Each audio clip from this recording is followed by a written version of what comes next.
قل لئن اجتمعت الإنس والجن على أن يأتوا بمثل هذا القرآن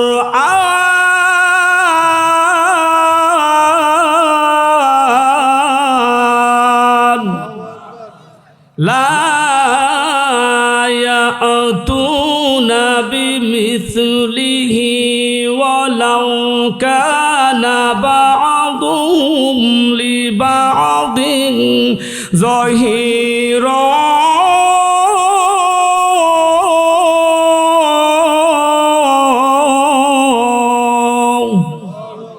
আল্লাহ রাব্বুল আলামিন বলেন, নবী গো, ও নবীজি, আপনি সমস্ত পৃথিবীর মানুষ এবং জিন জাতিকে বলেন, সমস্ত মানুষ এবং জিন জাতি যদি একত্রিত হয় অনুরূপ আরেকটা কোরআন বানাইতে, এবং একজন যদি আর একজনকে সাহায্য সহযোগিতা করে, তারপর অনুরূপ আরেকটা কোরআন বানাইতে পারবে না। ঘোষণাকার আরো জোরে বলেন, ঘোষণাকার। আল্লাহর ঘোষণা। কে ঘোষণা দিয়েছে? আল্লাহ। আল্লাহ বলেন পারবে না। আমি আল্লাহ চ্যালেঞ্জ করলাম, আমি আল্লাহ তোমাদের সাথে চ্যালেঞ্জ করলাম, তোমাদের যদি ক্ষমতা থাকে তাহলে আমি আল্লাহ পবিত্র কোরআনের ভিতরে এই পুরা কোরআন বানাইতে হবে না, এবং পুরা কোরআনের ভিতরে 114টা সূরা আছে, এর ভিতরে সবচেয়ে বড় সূরা সূরা বাকারা, সূরা বাকারাও বানাইতে হবে না, এর চাইতে আরো ছোট সূরা আছে তাও বানাইতে হবে না। পবিত্র কোরআনের ভিতরে 114টা সূরার ভিতরে সবচেয়ে যে সূরাটা ছোট সূরাটা আছে, তোমাদের যদি ক্ষমতা থাকে তাহলে সেই ছোট থেকে ছোট সূরা বানিয়ে দেখাও। চ্যালেঞ্জ করেছেন কে? আরো জোরে বলেন, চ্যালেঞ্জ করেছেন কে? এটাও আমার কথা না, আল্লাহর কথা। সূরা বাকারা 23 নম্বর আয়াতে আল্লাহ রাব্বুল আলামিন বলেন, ওয়া ইন কুনতুম ফি রাইবিম মিম্মা নাযালনা আলা আবদিনা ফাআতু বিসূরাতিন মিন মিথলিহি ওয়াদউ শুহাদাআকুম মিন দুনিল্লাহি ইন কুনতুম সাদিকিন।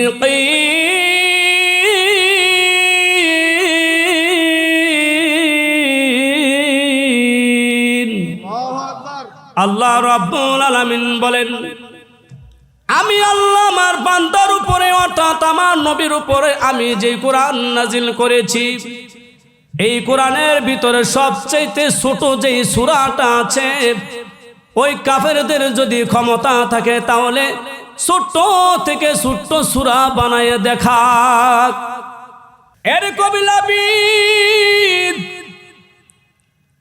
তুমি কি পারবানি মুহাম্মদ যেইভাবে নিজে নিজে বানিয়ে কোরআন বানায় কবিতা বানায়, তুমি কি পারবানি সেই রকম ভাবে আরেকটা কবিতা বানাইতে?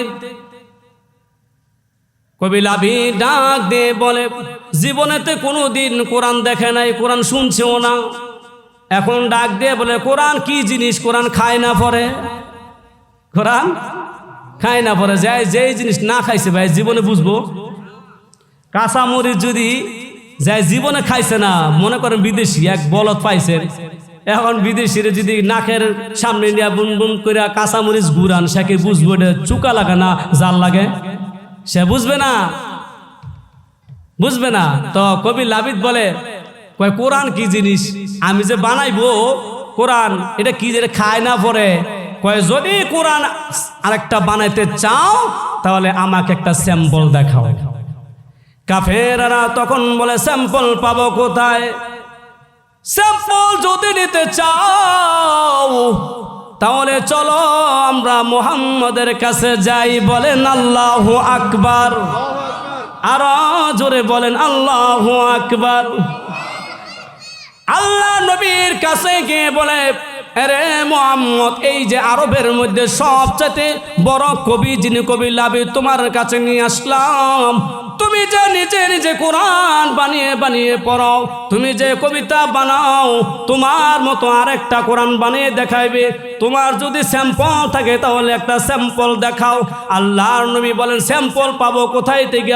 তবে তো একটা কথা বলি, তোমরা যেটাকে মনে করতেছো আমি নিজে নিজে কবিতা বানাই, আমার কাছে কোনো স্যাম্পল নাই।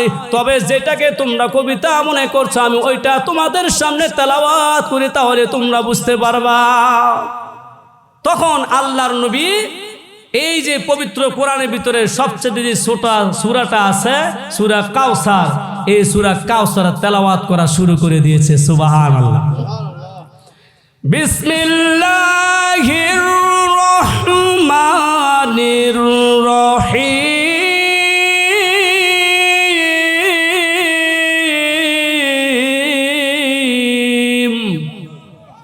ইন্না আ'তাইনাকাল কাউসার ফাসাল্লি লিরাব্বিকা ওয়ানহার ইন্না শানিআকা হুয়াল আবতার। আল্লাহু আকবার বলেন। আল্লাহ নবী এই তেলাওয়াত শেষ হতে না হতে কবি লাবিদ দাঁড়িয়ে গেছে, দাঁড়িয়ে গিয়ে শুরু করে দিয়েছে পড়া, লা ইলাহা ইল্লাল্লাহু মুহাম্মাদুর রাসূলুল্লাহ। আল্লাহু আকবার বলেন। মক্কার বড় বড় লিডাররা, বিশেষ করে আবু জাহল ডাক দিয়ে বলে, লাবিদ, তোমাকে লক্ষ লক্ষ টাকা খরচ করে তোমাকে নিয়ে আসছি, তোমাকে কোন কাজের জন্য নিয়ে আসলাম আর তুই করলি কি? তোকে নিয়ে আসছি মুহাম্মদের কবিতার মতো অনুরূপ আরেকটা কবিতা বানাইবার জন্য, কিন্তু তোকে কোন কাজের জন্য নিয়ে আসলাম আর তুই করলি কি? কবি লাবিদ চোখের পানি ছেড়ে দিয়ে কান্দে আর ডাক দিয়ে বলে, জীবনে কত কবিতা বানাইলাম, জীবনে কত কবিতা শুনেছি, কিন্তু মুহাম্মদের মতো এত সুন্দর কবিতা জিন্দেগি তো কোনোদিন বানাইতে পারি নাই। অতএব এটা কোনো সাধারণ মানুষের বানানো কথা নয়, লাইসা হাদা কালামুন বাশার, এটা কোনো মানুষের বানানো কথা নয়, এটা মহান আল্লাহর তরফ থেকে নাজিলকৃত কিতাব। বলেন আল্লাহু আকবার। এই কিতাবকে অস্বীকার করে আমি জাহান্নামে যেতে চাই না, এই জন্য আমি সাথে সাথে কালিমা পড়ে মুসলমান হয়ে গেলাম। এখন আবু জাহেলের মাথা একবার পুরা নষ্ট করে, হায় হায় রে, কি আশা করি আর কি হয়? আশা করি একটা, হয় আর একটা। কত টাকা খরচ করতেছি, যাকে নিয়ে আসি মুহাম্মদের বিরুদ্ধে সেই মুহাম্মদের পক্ষে চলে যায়। আচ্ছা বলেন তো, পরিবর্তনটা করে কি? আরো জোরে বলেন। কবি লাবিদ মুসলমান হয়ে গেলেন। ওলীদ ইবনে মুগিরা বলে, না, মুহাম্মদকে কবিও বলা যাবে না। তখন কাফের না বলল, তাহলে বলবো মুহাম্মদ জাদুঘর। বলেন নাউজুবিল্লাহ। ওলীদ ইবনে মুগিরা ডাক দিয়ে বলেন, না, মুহাম্মদ জাদুঘর নয়। কেন মুহাম্মদ জাদুঘর না? জাদুঘরের জাদুগরি সম্পর্কে আমি খুব ভালো করে জানি। জাদুগিরি করতে গেলে গিট্টু মারে, ফুক মারে, কিন্তু মুহাম্মদের জাদুর মধ্যে গিট্টুও নাই, ফুকও নাই। জোরে কোন ঠিক কিনা? এখন সবাই বলতেছেন আমরা যেটাই বলি আপনি খালি না করেন, তাহলে আপনি বলেন আমরা কি করব, কি করা যায়?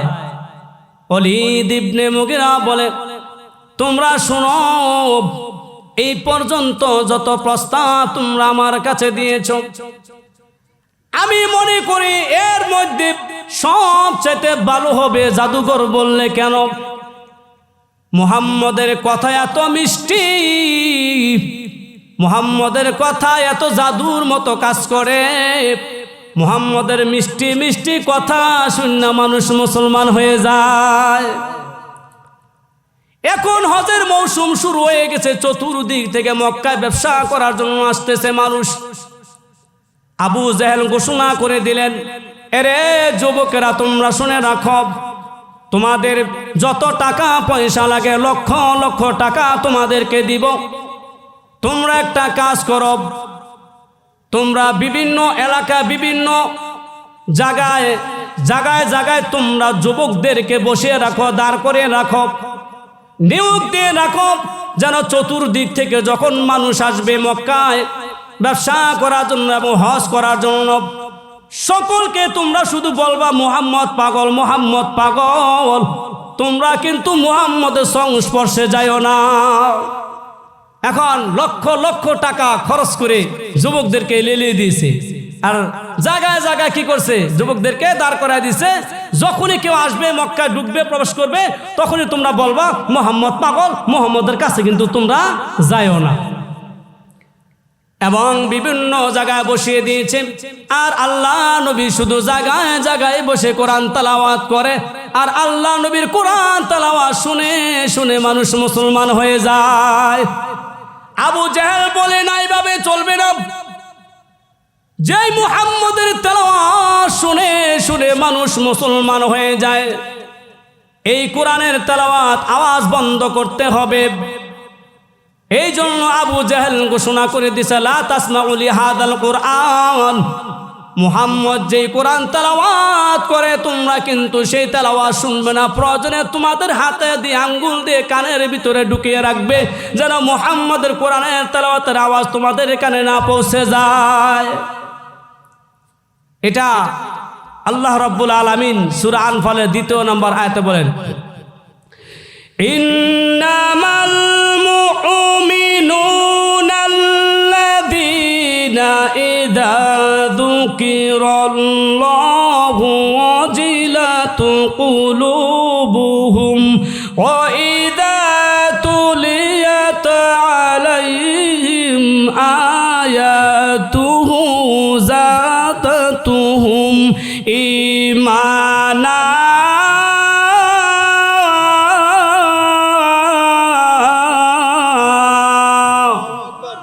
وعلى ربهم يتوكلون।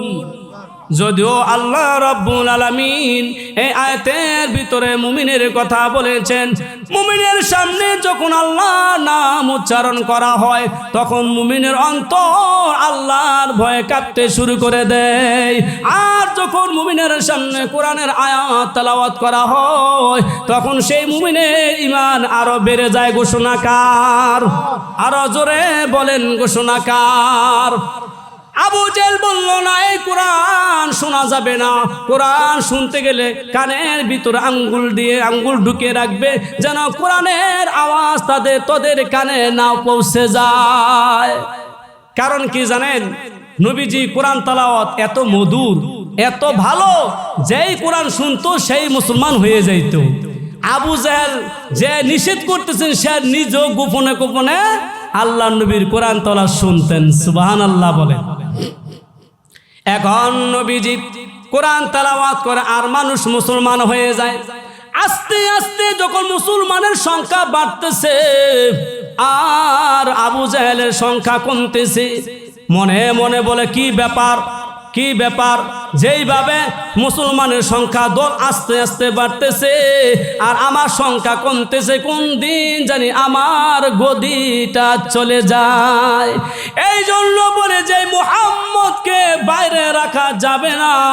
মুহাম্মদকে যদি ঠেকাইতে চাও তাহলে শিকল দিয়ে তাকে বেঁধে রাখতে হবে।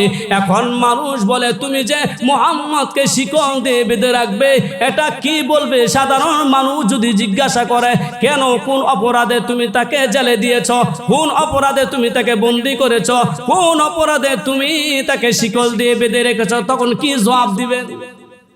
এখন বলতেছেন শোনো, আমরা বলবো মোহাম্মদ পাগল, এইটাই ফাইনাল। বলেন না নাউজুবিল্লাহ। কারণ পাগলকে পাগলামি থেকে বাঁচানোর জন্য শিকল দিয়া বেঁধে রাখতে হয়, যেরকম ঠিক কিনা। তখন আমরা বলবো মোহাম্মদ পাগলামি করে, এই জন্য আমরা কি করছি, শিকল দিয়া বেঁধে রাখছি। এখন আল্লাহ নবীকে সর্বপ্রথম ছোট জেলখানায় আটকে রেখেছে, শিকল দিয়ে বেঁধে রেখেছে। আজকেও যারা বর্তমানে কোরআনের কথা বলার কারণে, হাদিসের কথা বলার কারণে, হক কথা বলার কারণে কিছু কিছু জাগতিক শক্তির ভিতরে মাথায় গিয়ে ঢুকেছে, এইভাবে চলবে না। হায় হায়, আজকে যে উলামায়ে কেরামের কথা শোনার জন্য, কোরআন হাদিস কথা শোনার জন্য, হক কথা শোনার জন্য লক্ষ লক্ষ টাকা খরচ করে, লক্ষ লক্ষ টাকা খরচ করে, নিজের টাকা নিজের পরিশ্রমে শ্রম দিয়ে তারপরে মানুষ, লক্ষ লক্ষ মানুষ জনতা হাজির হয়, জোরে কোন ঠিক কিনা। আর আমরা পারি না লক্ষ লক্ষ টাকা খরচ করে জনগণ জমাইতাম, জোরে কোন ঠিক কিনা। যখন এই অবস্থা দেখছে, এখন বলতেছে যে না, এইভাবে তো চলবে না, তাদেরকে বাইরে রাখা যাবে না, তাদেরকে মিথ্যার সাক্ষী দিয়ে তারপরে জেলখানায় ঢুকাইতে হবে, জোরে কোন ঠিক কিনা।